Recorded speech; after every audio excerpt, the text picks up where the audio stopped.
Transmitters, recorders, signal converters, indicators, and hand auto control stations. These are all important pieces of instrumentation and control equipment. Up to this point in our study of instrumentation, we've identified and discussed the types of mechanisms found in pneumatic instruments and how these instruments are self-balancing. In this program, we're going to be looking at the function and purpose of a number of pneumatic instruments and at how each of the instruments produces an output that represents the value of a process variable. We'll also be identifying how to make some common calibration adjustments to the instruments.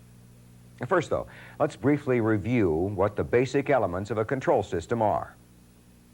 A simplified control system, such as the one shown in this illustration, can be used to control process variables such as temperature, pressure, level, and flow. A control system usually consists of at least 4 elements: a sensing or primary element and a measuring element, which are sometimes combined in a single instrument called a transmitter, a controlling element such as a controller, and a final control element such as an actuator and control valve. Control systems often have other instruments as well, instruments such as indicators, which provide visual information about the present condition of a process variable. Recorders, which produce a continuous, permanent record of the condition of a process variable. And converters, which can convert one kind of signal into another. For example, a pneumatic signal can be converted into an electric signal. The electric signal can then be used as an input to a computer or to activate a device like an alarm. And there are also instruments called control stations, which allow an operator to transfer the control of a process from manual to automatic or from automatic to manual. In this program, we'll be looking at a number of these instruments often found in a typical control system. Because of the complexity of controllers and final control elements, you'll be learning more about those instruments in other programs as you continue your study of instrumentation. Now, let's begin this program by taking a closer look at transmitters. We'll find out what the function and purpose of transmitters are, what the relationship between the input and output of a transmitter is, and how a transmitter produces a pneumatic output signal that represents the value of a process variable. The function of a transmitter is to sense and measure a process variable and to produce a pneumatic output signal that represents the value of that process variable. Now, this signal, which now carries information about the condition of the process, is sent to the other instruments in the control system. In this way, the process variable can be monitored and maintained at the desired setting. In other words, the transmitter functions as the eyes for the rest of the control system. Now, let's find out how the output signal provides information about the process variable. In this illustration, this is the transmitter that's going to produce the output signal. The output signal can be used to represent any process variable. Let's suppose, for example, that it's going to represent the pressure of a process. And let's also suppose that the pressure can vary anywhere from 0 to 3,000 psi. Now, the output of the transmitter will have to be able to represent these process pressures. As you probably recall, pneumatic instruments use any number of output signal pressure ranges. They could be 3 to 15 psi, 5 to 25 psi, or any number of other common ranges. In our example, the transmitter has a range of 5 to 25 psi. It's the range of the output signal that'll be used to represent the value of the process pressure. Let's set up a graph to help us demonstrate the relationship between the input and output range of this transmitter. And we'll use this column to represent the range of the transmitter's input pressure. That is, the process pressures from 0 to 3,000 psi. And we'll use this column to represent the transmitter's output pressures from 5 to 25 psi. Now, at first, there seems to be no apparent relationship between the input and the output, because the input has a span of 3,000 minus 0, or 3,000 psi, while the output has a span of 25 minus 5, or 20 psi. But there's another way of looking at this relationship between the input and output. We can look at it in terms of percentages. Now, we'll let this column represent the input in terms of percentages. 0% represents the minimum input, and 100% represents the maximum input. Likewise, we'll let this column represent the output in terms of percentage. 0% represents the minimum output, and 100% represents the maximum output. Now, this way, we can clearly establish the relationship between the input and the output in terms of percentages. For example, 50% of the input span of 3,000 psi is 1,500 psi. And 50% of the output span of 20 psi is 10 plus 5 psi, or 15 psi. In other words, 50%, or 1,500 psi at the input, is represented by 50%, or 15 psi at the output. By looking at the transmitter's input and output in this way, we can see that the relationship between them is a directly proportional one. That is, a change in input will result in a corresponding change in output. Now, this proportional relationship is true for other values of the input and output ranges. Since 300 psi is 10% of 3,000 psi, and 2 psi is 10% of 20 psi, we can see that for every 10% increase in the input, there's a corresponding, directly proportional 10% increase in the output. So, each 300 psi change in process pressure is represented by a 2 psi change in the transmitter's output signal for all the values of the process pressure. In this way, then, the output of a transmitter directly represents the value of a process and sends that information to the rest of the instruments in the control system. In our example, the process happened to be pressure, but it just as easily could have been temperature, level, or flow. Well, now that we've seen how the value of a transmitter's output signal can represent the value of a process, let's take a look at a typical pneumatic transmitter and see how this output signal is produced. Now, this particular transmitter is a pressure indicating transmitter. It's used to sense and measure a process pressure and produce a pneumatic output signal that accurately represents the pressure. Now, the transmitter is called an indicating transmitter because this gauge indicates the value of the process pressure. And there are also a couple of other gauges in this transmitter. Now, this gauge indicates the amount of supply air that's being applied to the transmitter. And supply air, as you'll recall, is, in essence, the power supply for a pneumatic instrument. And this gauge indicates the value of the transmitter's output signal. Now, this transmitter is a self-balancing, motion balance instrument. As you probably know by now, self-balancing instruments have 3 internal mechanisms that make the instrument self-balancing: input, error detector, and output balancing. The input mechanism is the part of the transmitter that senses the process variable and converts the condition of the variable to a mechanical motion. The error detector mechanism converts the mechanical motion to a proportional back pressure. And the output balancing mechanism adjusts the output of the instrument until it balances the input, brings the instrument into a balanced state, and produces an output signal that accurately represents the process variable. With these concepts in mind, let's take a closer look at how the transmitter develops an output signal that represents an increase in process pressure. In this transmitter, the input mechanism is this bourdon tube. An increase in the process pressure causes the tip of the bourdon tube to move. The error detector mechanism is a variation of the flapper nozzle arrangement that you're probably familiar with. The flapper in this particular instrument is called a vane. The vane is a thin strip of metal mounted on a bracket that's connected to the tip of the bourdon tube. In this particular flapper nozzle arrangement, there are actually two nozzles, a supply nozzle and a collector nozzle. They're connected to a flexible metal spring or flexure leaf. Supply air flows through this supply nozzle across the gap and collects, so to speak, in this collector nozzle. The pressure created in the collector nozzle by the flow of air is the back pressure of the air detector mechanism. The movement of the bourdon tube causes the vane to move in the gap between the nozzles, varying the back pressure of the air detector mechanism. It's this back pressure that's used by a pneumatic relay to generate an output signal, and a balancing pressure that's sent to the balancing mechanism.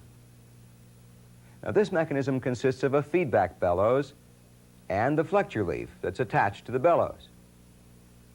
The nozzle assembly is mounted on the flexure leaf. Since the output of the relay is connected to the bellows, an increase in output pressure will cause the bellows to move up. And since the nozzle assembly is attached to the flexure leaf, the nozzle assembly also moves up, causing the vane to cut into part of the airflow between the nozzles until the output signal balances the input. As a result, the transmitter is now balanced with a higher output pressure. Now, what we've been able to see then is that the motion of the input mechanism is balanced by the motion of the output balancing mechanism. We've also seen how a transmitter produces a pneumatic output signal that represents the value of a process variable. Now, that signal is then used to provide information about the process variable to the rest of the instruments in the system. In the remainder of the program, we'll be looking at how the instruments actually use this signal. But for now, take the time to read over the material in your text. If you have any questions, have your instructor answer them for you.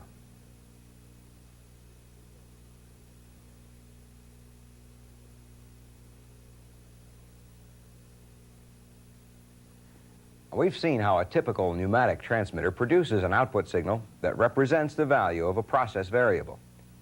And one of your jobs as an instrument technician will be to make sure that these transmitters operate accurately. One way to ensure this is to calibrate them. As you know, calibration is a series of adjustments that are made to an instrument to ensure that for a given input, it'll produce a given output. On this part of the program, then, we'll be looking at how to calibrate a typical pneumatic transmitter. Now, the exact procedures for calibrating pneumatic transmitters may vary from transmitter to transmitter, but the basic principles are generally always the same. Now, with this in mind, let's take a look at how to calibrate the pneumatic transmitter we saw in the last part of the program. As you probably remember, it monitored a process pressure that ranged from 0 to 3,000 psi. We'll begin by looking at the equipment you'd need to calibrate this instrument. First of all, you'll need a pressure source, such as this test pump. The pressure source will be used to simulate the process variable. This calibrated gauge on the test pump will be used to indicate the value of the transmitter's input. The pump and the gauge are the test device you'll use to provide a known input to the transmitter. The gauge has a range of 0 to 5,000 psi. Since the process variable has a range of only 0 to 3,000 psi, the test device is adequate for the entire input range of this transmitter. Next, you'll also need a test device to measure the transmitter's output. We'll use this calibrated gauge. The transmitter has an output range of 5 to 25 psi. So the 0 to 60 psi range of the output gauge will be adequate to measure the output. Supply air will act as the power supply for the transmitter. Well, now that we've seen what equipment you'll need, we're going to be watching an experienced technician use the equipment to perform the calibration. For the purpose of this demonstration, we'll assume that this gauge, which indicates the value of the process pressure, is accurate. We'll concern ourselves with watching the calibration of only the transmitter itself. The technician's already notified the appropriate personnel of what he'll be doing, so that when he works on the transmitter, he won't be interfering with the control of the process. He's closed a valve, isolating the transmitter from the process pressure, and he's disconnected the process pressure line from the transmitter, being careful to bleed off any process pressure remaining in the line. Well, now let's watch as the technician checks and calibrates the transmitter. He connects a high-pressure hose from the test pump to the transmitter. Then he temporarily closes the supply air valve so that he can connect the output gauge to the transmitter. He opens a connection in the transmitter's output line and connects the output gauge to the output pressure line, and slowly opens the supply air valve. At this point, he's got the test devices hooked up to the transmitter, and he's ready to begin the calibration. And the first part of the calibration is to adjust the low end of the range. The technician checks to see that the gauge on the test pump reads 0 psi. 0 psi, the low end of the process pressure. Looking to see whether the low end of the range actually needs to be adjusted, he finds that it's off a bit. So he adjusts this screw until the output reads 5 psi. Now, this screw is the zero adjustment for this instrument. Okay, the transmitter is now adjusted for the low end of the range. The next part of the calibration is to adjust the high end of the range. So the technician pumps the test pump until the calibrated gauge reads 3,000 psi, the high end of the process pressure. The output gauge should indicate 25 psi. If it doesn't, the technician will have to adjust the transmitter until it does. Adjusting the high end of an instrument is called the span adjustment. Let's see how this is done. In this particular transmitter, this is done by adjusting these nuts. They position the span adjusting disc until the output of the transmitter is 25 psi. The output of the transmitter is now 25 psi, so the transmitter is adjusted for the high end of the range. Now, we've just seen the technician make the calibration adjustments for the low and high ends of the range. However, he's not finished calibrating the transmitter yet. By adjusting the span, he probably caused 0 to be off a bit, so he'll have to go back and check 0 again. He'll continue to readjust 0 and span until both of them are correct. The technician releases the pressure in the pump until it reads 0 psi. And seeing that the 0 adjust is off, he readjusts 0 until it reads 5 psi, the low end of the range. Now that the low end has been readjusted, the high end might have to be readjusted. The technician pumps the test pump again until it reads 3,000 psi, the high end of the process pressure. And seeing that the high end is off, he readjusts the span adjusting nuts until he gets a reading on the calibrated gauge of 25 psi. 25 psi, the high end of the range, is now again where it's supposed to be. Now, he's got to go back now to the low end again to see if it needs to be adjusted. With 0 psi from the test pump, the output of the transmitter is 5 psi. So the value of the low end of the range is exactly what it should be. The technician was able to calibrate the instrument properly after a couple of tries, which is really pretty quick. Each time he made an adjustment, he reduced the amount of error in the output pressure. However, if it takes more than 5 or 6 tries, there may be something else wrong with the transmitter. In other words, if it doesn't calibrate accurately after 5 or 6 tries, it's probably damaged and won't calibrate. So you'll have to take it to the shop for additional repairs. At this point, the technician will check the transmitter at various pressures up and down the range to make sure that the transmitter is able to repeat correctly its output pressures. After completing the calibration procedure, the technician disconnects the test pump from the transmitter and replaces the process pressure line. He temporarily closes the supply air, disconnects the output gauge from the output of the transmitter, recaps the pneumatic output line, and turns the supply air back on. And finally, he slowly reopens the process valve. The last step for the technician is to place a calibration sticker on the transmitter, which indicates when the calibration was performed. Now, we've seen a basic procedure for calibrating a typical pneumatic transmitter. Again, individual procedures may vary from transmitter to transmitter, but the basic steps are similar. In the remainder of the program, we're going to be looking at how the output signal from the transmitter is used in some of the other instruments in a control system. But before we do, read over the material in your text and make sure you understand the basic procedures for calibrating a pneumatic transmitter.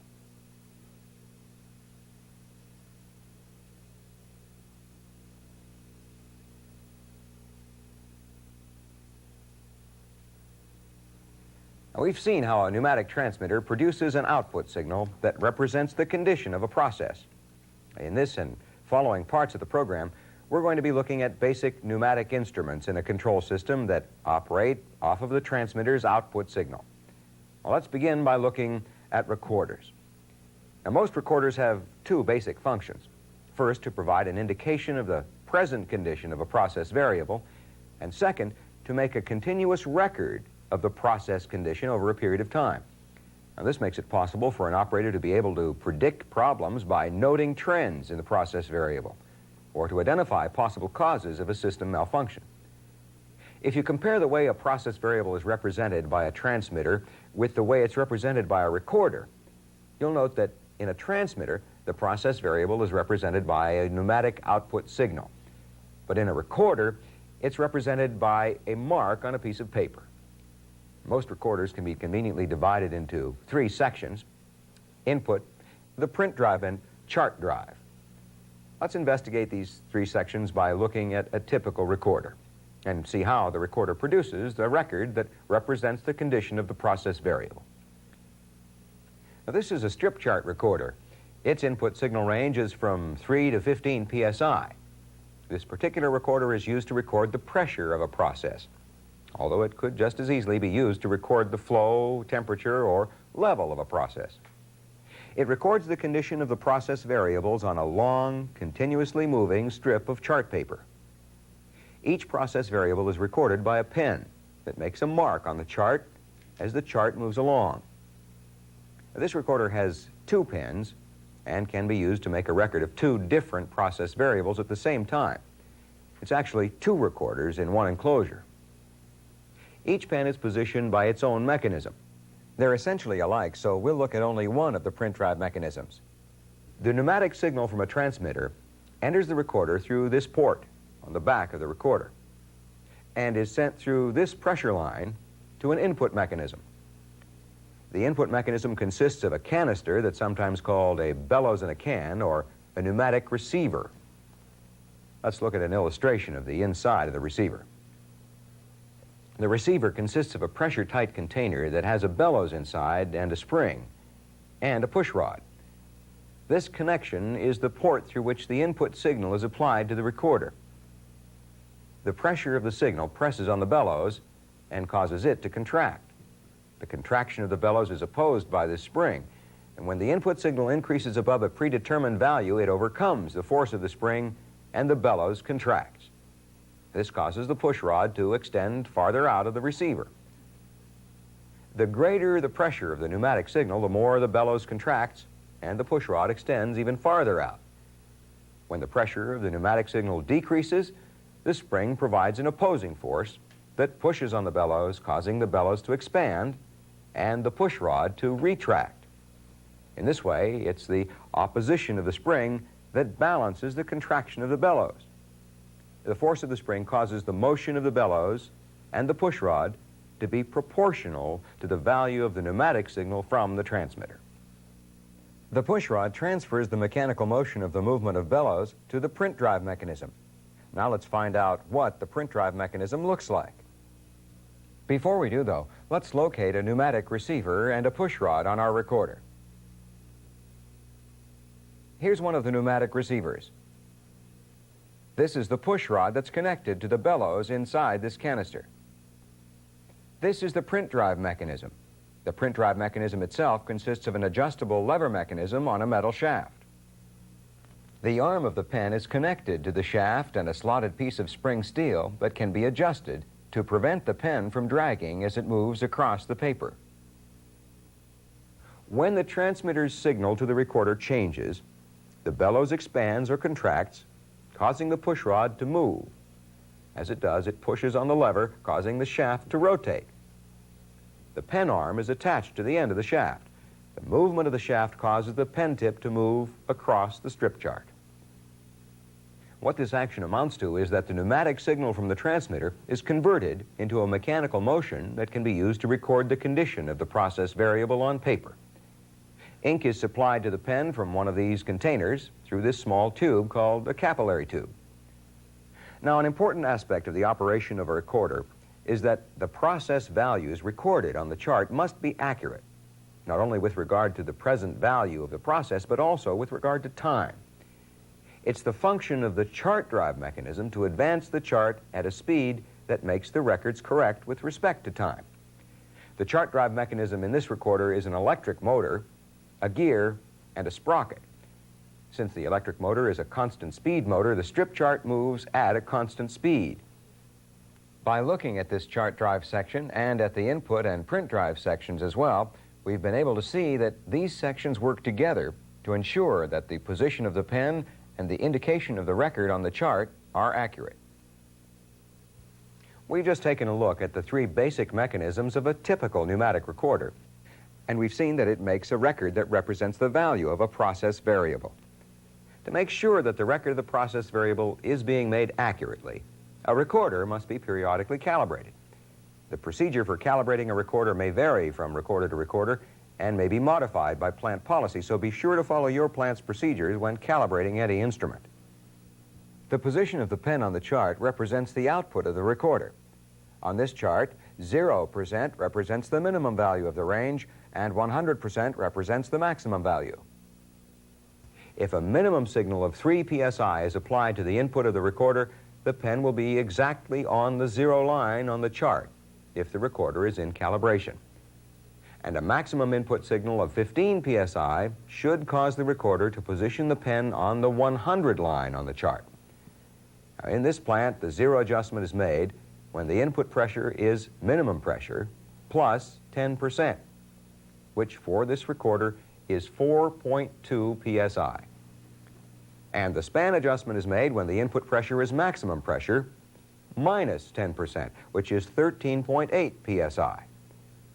This recorder also requires a mid-range or 50% of scale check. If the mid-range check does not show 50%, then the recorder will require additional adjustments. You'll find the mid-range adjustments described in more detail in your text. Well, now let's take a look at how the recorder calibration is made. You'll note that the recorder has two pens. Since they both work the same way, we'll see how to make the adjustments for just one of them. To calibrate this recorder, you'll need some of the same basic equipment that we used when calibrating the transmitter. A pressure source, such as supply air, a calibration standard, such as this portable calibrator, and the proper tools. Well, let's get started. The first thing to do is to connect a pressure line from the output of the portable calibrator to the input of the recorder. Then adjust the knob of a pressure regulator in the portable calibrator so that when you connect the source of supply air, there won't be any pressure applied to the recorder. Then connect the supply air line to the portable calibrator and open the supply air valve. Now let's check to see if any adjustments are needed. The technician removes the cover and opens a side door. Now there's easy access to make the adjustments. He needs to make a 0 check first.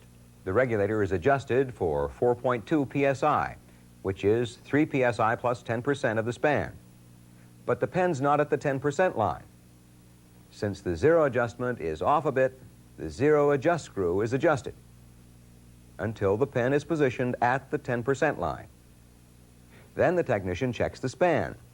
The calibration standard is adjusted for 13.8 psi, but the pen's not at the 90% line. Since the span is off a bit, the span adjust screw is adjusted until the pen is positioned at the 90% line. At this point, both the initial zero and span adjustments have been made. However, as we found out when we looked at how to make adjustments to the transmitter, adjusting the span could have thrown off the zero adjust. So the technician will have to go back and check the span and zero to make any necessary adjustments until they're both adjusted correctly. Once that's done, a mid-range check has to be made. Since the mid-range is 50% of the span, which in this recorder is 9 psi, the pressure regulator is adjusted for 9 psi, and the pen positions itself at the 50% line. So the mid-range checks out okay. Well, in this example, the mid-range check turned out to be satisfactory, so the technician didn't need to make any special adjustments. After the mid-range check, the technician checked the recorder at specific pressures both up and down the range to make sure that the recorder was able to accurately repeat its indications. Now, that series of final checks completed the calibration procedure for this recorder. In this part of the program, we've seen that a recorder makes a record that represents the value of the process variable and how to adjust the recorder so that the record that's actually made is accurate. Well, take the time now to read over the material in your text, do the self-check questions, and have your instructor explain anything that you don't understand. When we come back, we'll take a look at converters.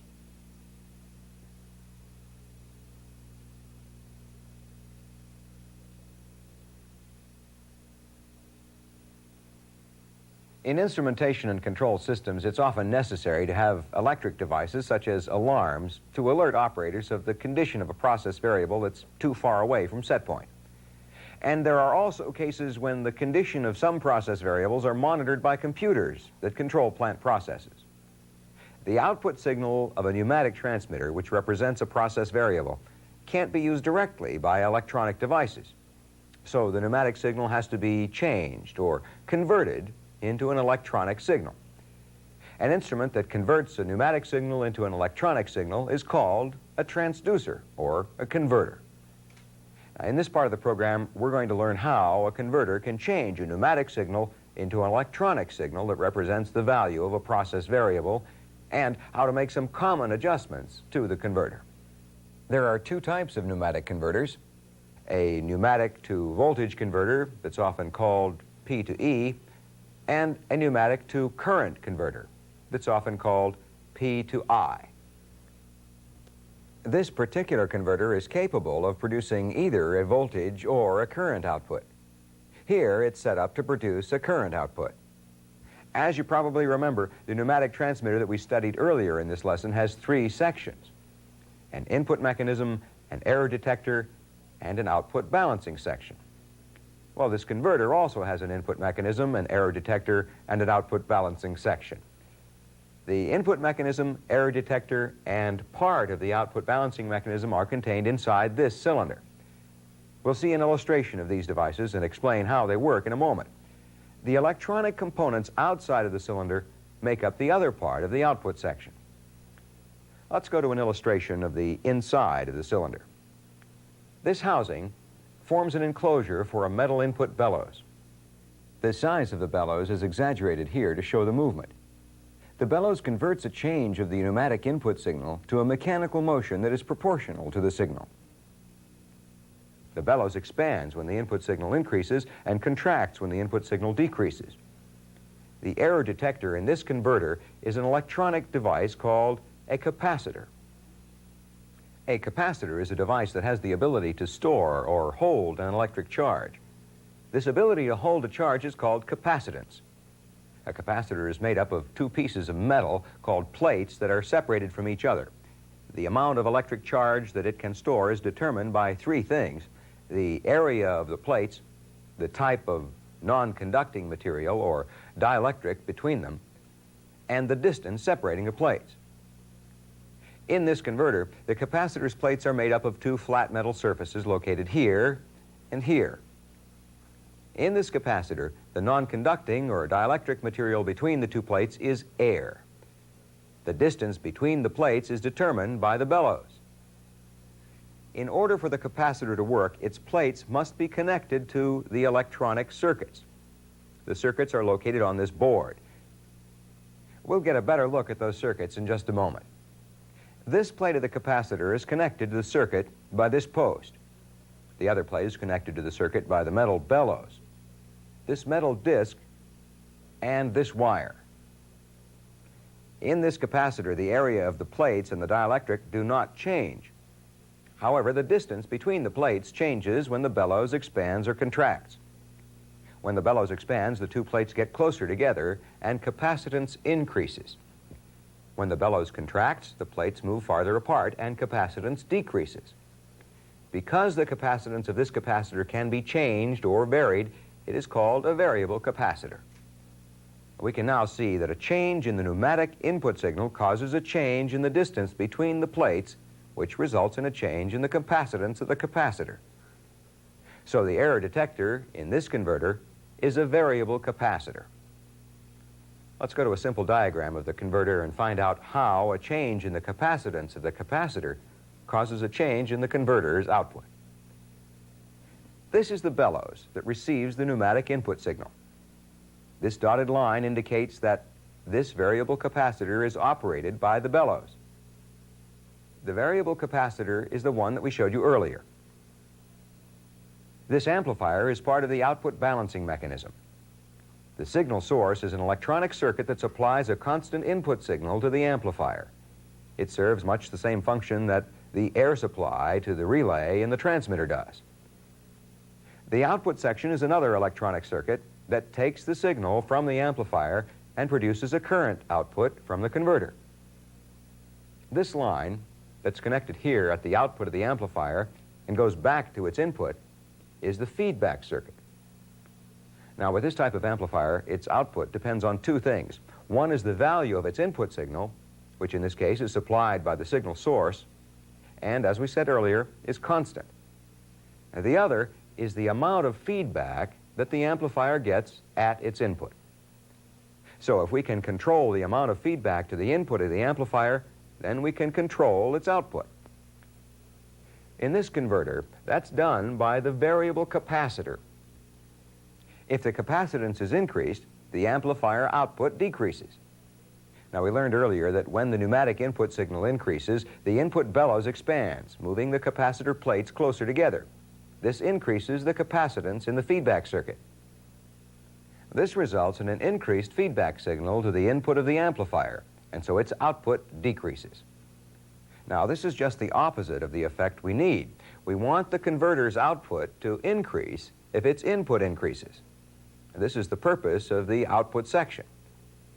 The electronic circuits in this section are designed so that when the output from the amplifier decreases, the output section will detect this and produce an output signal that increases. The result of all these circuits is that when the input bellows expands or contracts, moving the plates of the capacitor either closer together or farther apart, the converter produces an output current that represents the value of the pneumatic input signal. A pneumatic to electronic converter can be installed in any pneumatic system where it's necessary to change the pneumatic signal to an electronic signal to provide electronic signals to computers, alarms, or to remote electronic indicating or recording devices. Well, now let's find out how to calibrate a converter. We'll see how to make the zero and span adjustment so that for a given input, the converter will produce a given output. The pneumatic input signal range for this converter is from 3 to 15 psi, and the current output signal range is from 4 to 20 milliamps.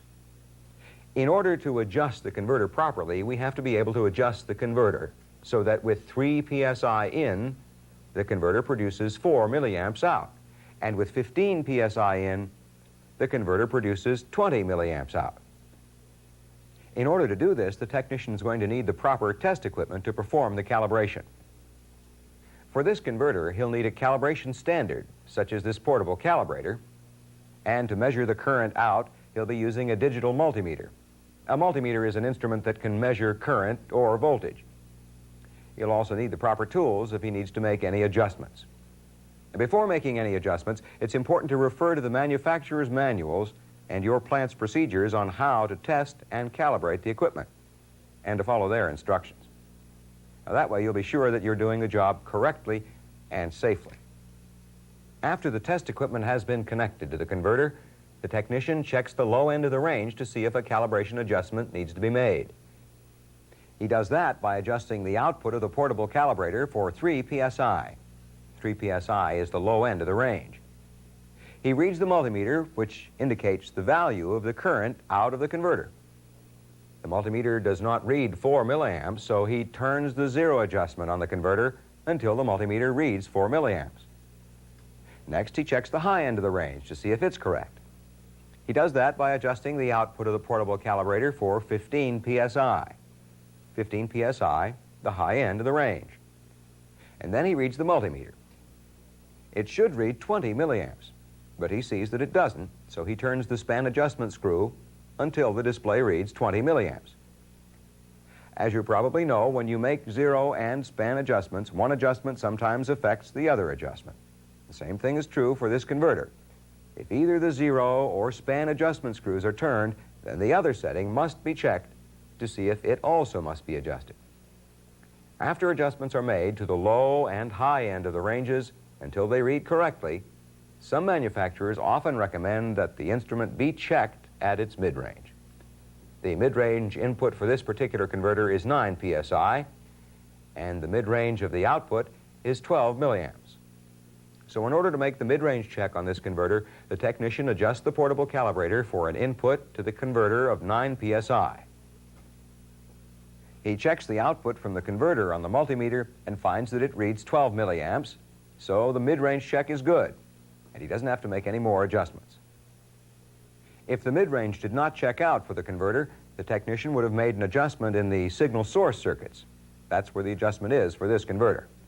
Now, the ones in your particular plant may be different, so before you attempt any adjustment, you must check the manufacturer's service manual and follow its procedures.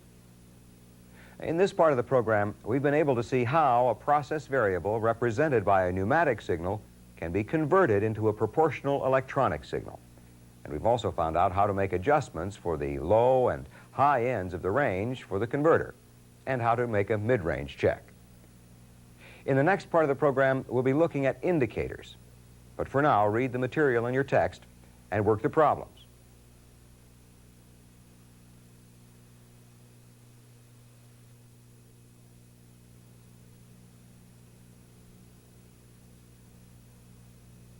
In previous parts of this program, we've been able to find out what transmitters, recorders, and converters are, and what they're used for. And we've seen how pneumatic signals from the output of a transmitter are used in these instruments. Well, now we're going to take a look at another important instrument in a control system, an indicator. Now, indicators use pneumatic signals to indicate various values of the process variable, or the value of control signals. In this part of the program, we'll find out how indicators use pneumatic signals to provide an indication, and we'll also see how to calibrate the indicator. Indicators allow an operator or a technician to see at a glance what the actual value of the process variable is. The value of the process variable can also be compared with other control system signals, such as set point. That way, if the operator sees a problem developing, he'll be able to take the appropriate action necessary to correct the problem. Although there are many different kinds of indicators, they operate pretty much the same. Let's look at a typical indicator. This instrument actually contains two indicators housed in one unit. It has two scales and two pointers. The pointer on the left indicates the value of the output signal from a pneumatic transmitter. The left side of this scale is marked off in units of psi, ranging from 3 to 27 psi. The center part of the scale is marked off in gallons per minute, or GPM. The control system that this indicator is installed in controls the flow of a fluid.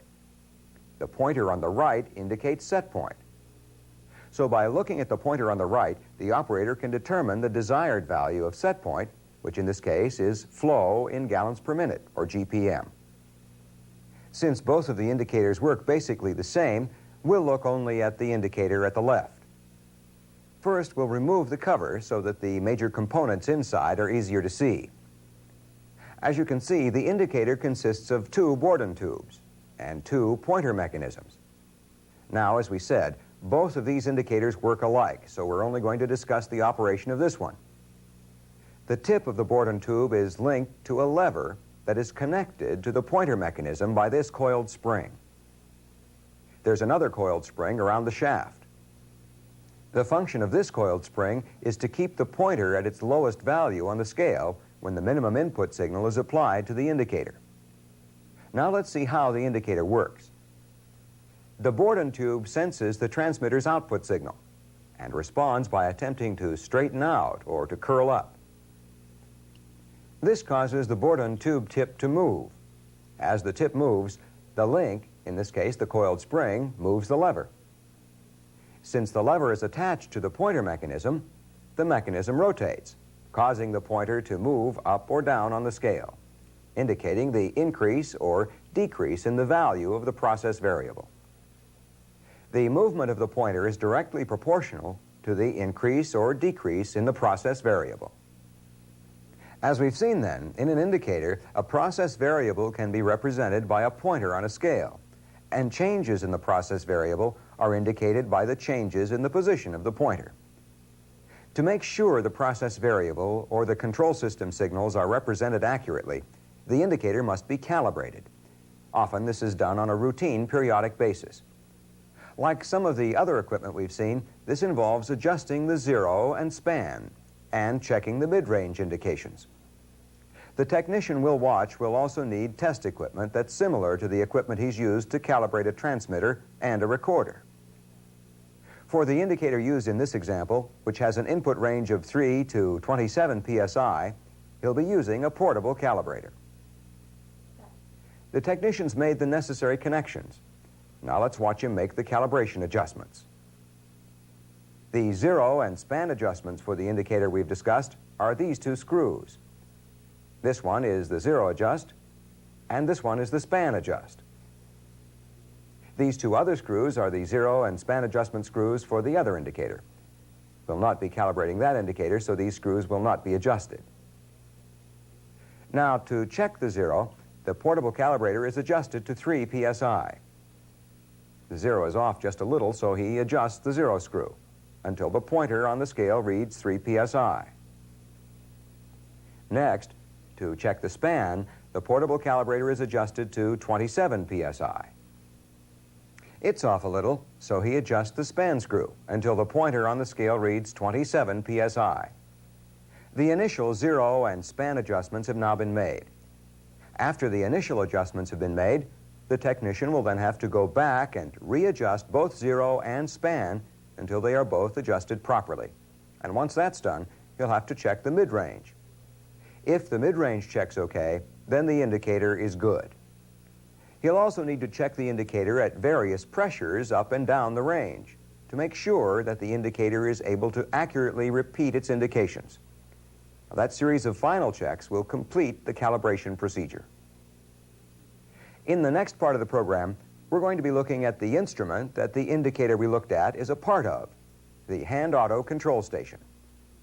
Before we do that, though, read over the section on indicators in your text.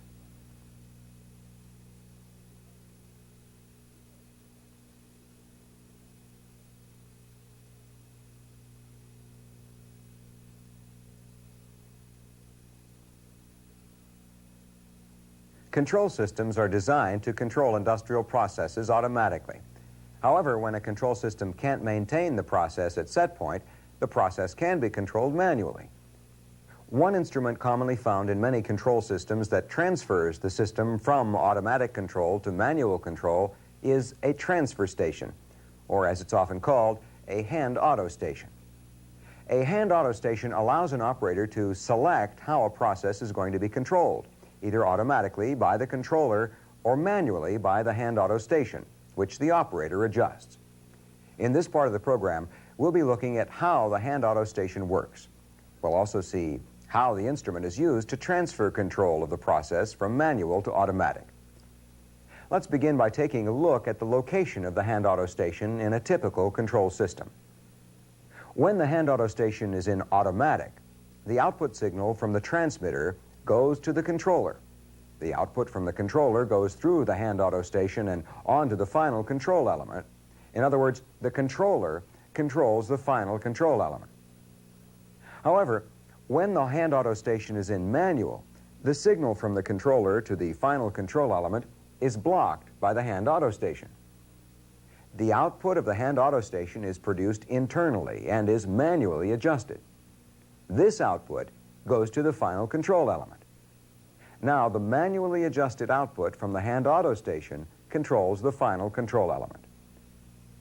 Now that we know where the hand auto station is located in the system, let's look at one. On the front panel of this particular instrument, there's a switch and a couple of knobs. This one is the hand auto switch that's used to switch control of the system from auto to manual or from manual to automatic.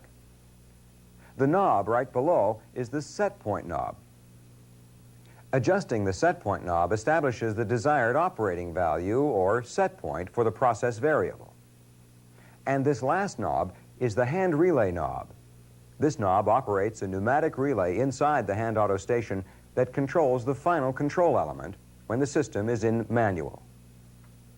The front of the hand auto station also has 4 indicators that we'll call the A, B, C, and D gauges. These A and B gauges are just like the ones we looked at in the last part of the program. The A gauge indicates the value of the pneumatic output signal from the transmitter. The B gauge indicates the value of the set point being sent to the controller. Now, we haven't seen the C and D gauges before. However, they look and operate just like the A and B gauges, but they provide different indications. The C gauge is the transfer gauge. It indicates the value of the output signal that the system is being transferred to. We'll show you what this is and how it's done in just a few minutes. The D gauge is called the control gauge. It indicates the value of the pneumatic signal that's being sent to the final control element to control the process variable. Well, now let's take a look at an illustration of the inside of the hand auto station. This box represents the face of the hand auto station.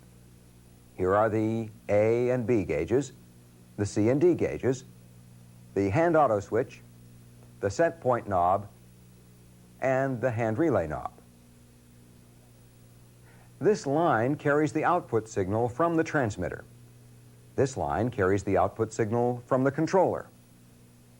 This line carries a signal from the hand auto station to the controller. We'll talk more about this signal a little later. This line carries the set point to the controller.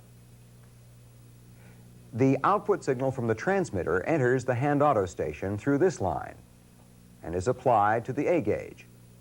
The pointer on the A gauge indicates the value of the output signal from the transmitter. Now, as you may recall, the output signal from the transmitter represents the value of the process variable. So the gauge actually is indicating a pneumatic value that represents the process variable. The pointer on the B gauge indicates the desired value of the process variable, which, as we know, is usually called set point. Now, as you probably know, set point for a control system is usually established in the controller. In this particular system, set point is a pneumatic signal that is adjusted by the set point knob on the hand auto station. This line carries the set point signal from the set point relay to the controller. As you can see, this line also carries the set point signal to the B gauge. Now, to understand the function of the C and D gauges, we need to have the hand auto station set in either automatic or manual. To transfer control of the system from one form of control to another, the operator shifts the hand auto knob. This opens or closes a series of valves inside the hand auto station. These are the valves. Let's take a look at them and see how they allow the system to be controlled manually or automatically. When the hand auto station is in auto, these valves are closed and these valves are open. The output signal from the controller goes through this open valve to operate the final control element.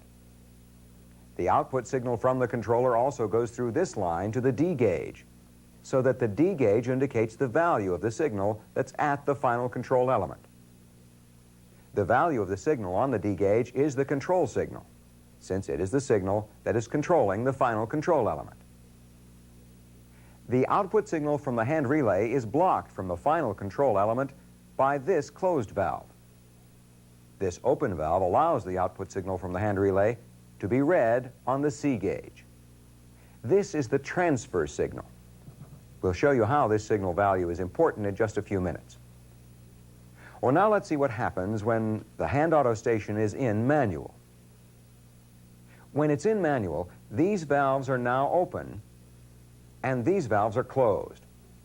This open valve allows the output signal from the hand relay to operate the final control element. The output signal from the hand relay also flows through this line and now appears at the D gauge. This is still the control signal because the hand auto station is now controlling the final control element. The output signal from the controller is blocked from the final control element by this closed valve. However, this open valve allows the output signal from the controller to be applied to the C gauge. So the transfer signal now comes from the output of the controller. Notice, though, that since this valve is open, the signal from the hand relay also goes to the controller. This is the tieback signal. The tieback signal goes to a pressure element in the controller. This signal causes the output signal from the controller to follow the output signal from the hand relay. Now, this is important when transferring control of the final control element from either the hand relay to the controller or from the controller to the hand relay. Since either the controller or hand relay can operate the final control element, it would be subjected to sudden changes in input signal when a transfer is made, unless the transfer signal indicated on the C gauge is the same as the control signal indicated on the D gauge. When an operator is preparing to transfer control of the system from automatic to manual, he simply adjusts the hand relay knob until the pointer on the C gauge is aligned with the pointer on the D gauge. When they are aligned, he can shift the hand auto knob to the hand position and the final control element will not move. When preparing to shift from manual to automatic, the procedure for aligning the pointers on the C and D gauges is a little different. He can align them in one of two ways. He can adjust the set point relay until the C and D gauges are aligned. Once that's done, he can make the transfer from manual to auto by repositioning the hand auto switch to the auto position. After the transfer is made, he can then readjust set point to the desired value. Now, another way he can align the C and D gauges is to bring the process variable back to set point by adjusting the hand relay to reposition the final control element. When the process comes back to set point, the C and D gauges will be aligned and he can make the transfer from manual to automatic. Regardless of which control mode you're selecting, the C and D gauges must be aligned before transfer is made. Otherwise, the final control element will be subjected to sudden changes in input signal, and it will have to quickly reposition itself. This sudden repositioning is called a bump. However, by following the proper procedures as stated here and aligning the C and D gauges on the hand auto station, a smooth transfer can be accomplished. This is called bumpless transfer. We've seen then the flow paths of signals inside of the hand auto station and how the valves control them. We've also seen how an operator can transfer control of a process from automatic to manual and from manual to automatic. In this program, we've been able to take a look at several of the major instruments in a control system, how the outputs of the instruments are related to their inputs, and at how each of these instruments produces an output that represents the process variable.